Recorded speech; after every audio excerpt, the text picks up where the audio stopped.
原裝居屋大改造廚房篇。咁我哋嚟睇業主嘅廚房啦。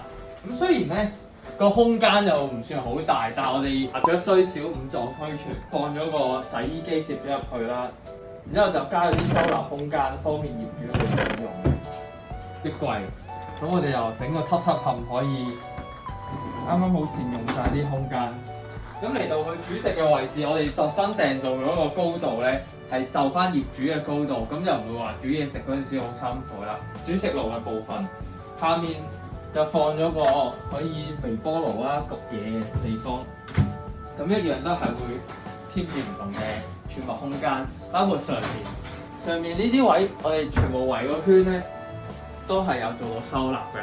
因為業主咧佢好趕住住嘅，我哋未裝修好咧，佢基本上 keep 住一直搬啲嘢入嚟，咁都好慶幸喺新年之前終於趕得切做好呢個單位啦，可以俾大家睇下。今集先介紹我哋嘅廚房部分。天水圍呢隻即廚房基本上都係一樣。入門嘅部分我哋做一個長櫃，主打善用空間，幾十尺嘅大細應有盡有。